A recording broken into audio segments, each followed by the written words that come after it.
Nacional de Educadores que teve no Centro-Sul. Com passos, porque exatamente a cada passo a gente descobre um novo registro, uma nova pérola que ainda não foi vista, e a nossa ideia é essa, com passos ir trazendo à tona toda essa memória que está aqui coberta nesse centro histórico. O roteiro foi escolhido de forma a pensar onde as pessoas transitavam, onde as pessoas viviam, como elas se alimentavam, né? O que elas faziam, como era o dia a dia delas. Então a gente foi pensando em pontos que acontecia todos esses fatos, como mercado público, como local das lavadeiras e vários outros, né, que temos nos 8 pontos de condução. Nós somos condutoras culturais formadas pelo Instituto Federal de Santa Catarina. É uma coisa importante é que a gente não tem microfone, é só a nossa voz. O que a gente vai buscar durante esse caminho todo? É contar um pouquinho da história do ponto onde a gente vai parar para vocês. Cada dia que a gente começa uma condução, a gente não tem noção de que público que a gente vai ter, que receptividade que a gente vai ter. A cada dia é uma emoção nova e ela é muito forte e sempre é uma surpresa muito agradável e mexe com todas nós. Não tem como a gente sair de uma condução igual como a gente entrou. Virar o remo pra correr o mar, Maria da vela moreninha, oia. Desde já agradecemos sua participação, daremos início agora à esperada condução. Virar o remo pra correr o mar, Maria da vela moreninha, oia. Porto Santa Bárbara quase não é conhecido, pouquíssimas pessoas sabiam onde ele ficava, né? Então ali era um local de vindas e chegadas e a população ficava sabendo o que estava rolando e acontecendo em outros locais do Brasil principalmente. E ele foi construído para quê? Para defender toda a Praia da Vila, que era chamada a Praia da Vila, que aqui chegava até aqui o mar, né? Então aqui onde termina o terminal é onde batia a água do mar. O segundo ponto de parada é a Avenida Ercílio Luz, que era conhecido como Rio da Bulha, o rio onde as lavadeiras se encontravam para lavar suas roupas, um local onde foi o primeiro lado de crescimento da cidade, de expansão. Sabia que a gente se encontra aqui agora, que virou uma passarela de pedestre, ele já foi um rio caudaloso, que ele nasce lá no Morro da Cruz. Antes era o Rio da Bulha. Aí por que Rio da Bulha? Bulha porque as lavadeiras se encontravam nesse espaço para lavar suas roupas, e bulha era por causa do burburinho, da conversa, da fala. Enquanto as mães ficavam lavando suas roupas, as suas crianças ficavam no entorno brincando. Nesse local a gente utiliza uma brincadeira com os participantes, os integrantes da condução, trazendo para eles brinquedos de épocas anteriores, que são o pé de lata, o bilboquê, a bolinha de gude, a peteca, e também oferece para os participantes o cartucho de amendoim, que era um quitute do começo do século, muito apreciado pela população florianopolitana. A catedral foi onde tudo começou, né? A porta. Nesse ponto da catedral é transformado em versos, contando a história da ilha, da porta. Ilha de Santa Catarina, Dias Velho povoou, trazendo mulher e filhos índios que domesticou. Foi no Morro da Prainha, aqui, que ergueu uma capela. Devoto da Santa Desterro fez um altar para ela. Onde existia a capela edificada no mesmo local, tombada pelo patrimônio histórico, hoje está a catedral.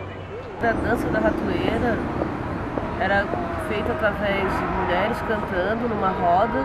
As cantorias eram escritas por seus maridos, na maioria das vezes, então os homens escreviam, mas não participavam da cantoria. Eles ficavam em volta observando, enquanto que as mulheres, todas bem enfeitadas com seus lenços, suas saias, cantavam, né, as suas trovas, que podia trazer qualquer assunto do dia a dia, como uma boa pesca, uma má pesca, um amor, um desamor, uma desavença com o vizinho, entre vários outros. Meu coração, meu galho de malva, meu manjericão, dá 3 pancadinhas no meu coração. Um dos pontos é a Igreja Nossa Senhora do Rosário e São Benedito dos Homens Pretos.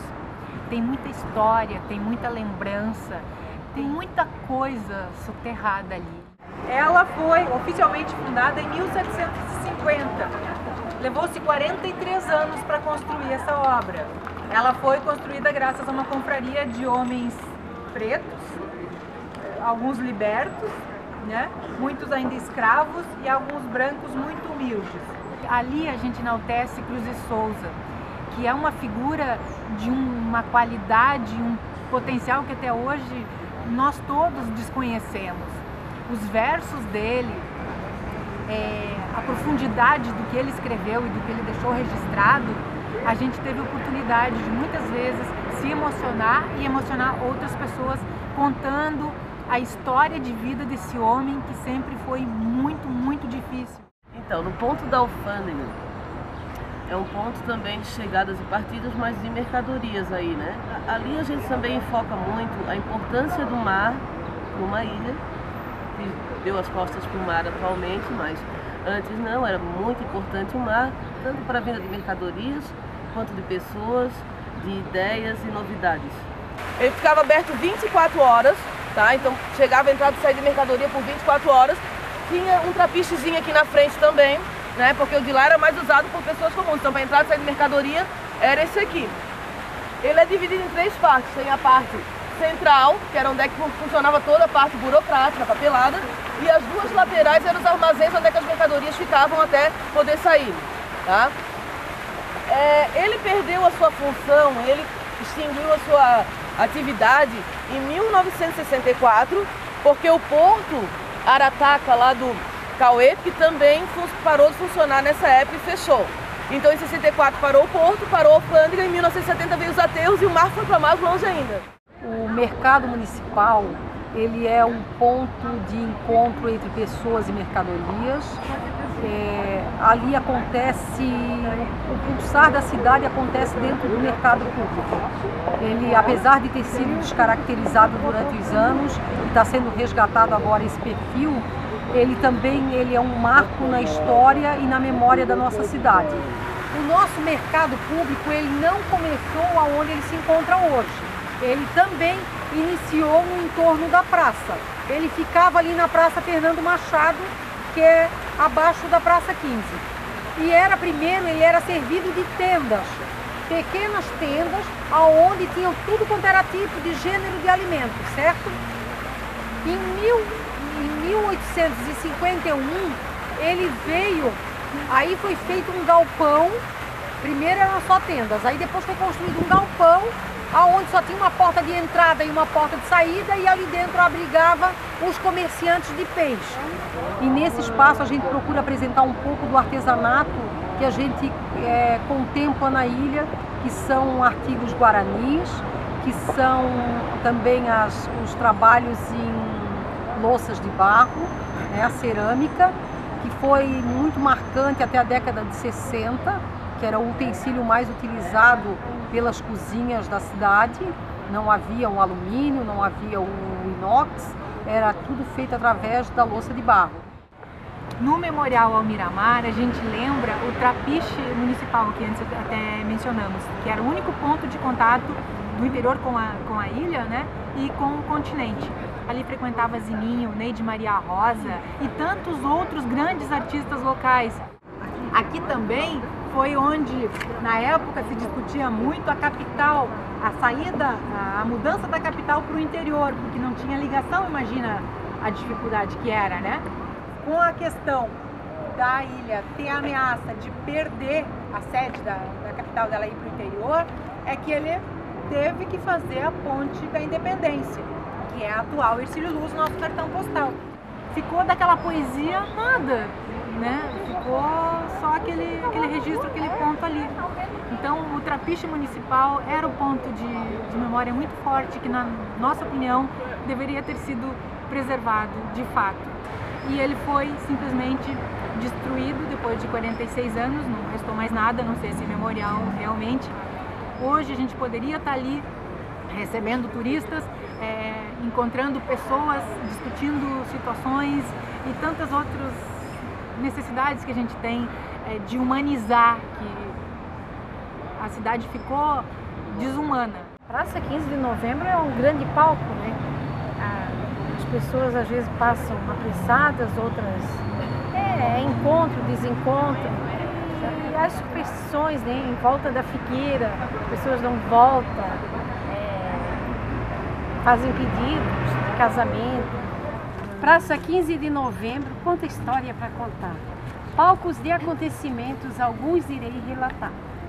Onde está a Praça 15, o chão era encharcado. Sapos e mosquito haviam, difícil ficar parado. Em 1871 há relatos que a figueira nasceu num jardim que existia na frente da matriz e cresceu. Encerra aqui na Praça 15 com a dança circular, que é a dança dos povos. O cântico principal, o hino de amor à ilha, é justamente a assinatura desse projeto para nós. É o que representa de mais forte. Uma ilha cheia de graça e de encantos que a gente espera preservar. Pedacinho de terra, beleza no mar. Um pedacinho de terra, beleza sem par. Jamais a natureza reuniu tanta beleza, jamais algum poeta teve tanto pra cantar. A mão ajuda. Um pedacinho de terra, beleza sem par. Ilha da moça faceira, da velha rendeira, tradicional. Ilha da velha figueira, onde em tardes fagueiras vou ler meu jornal.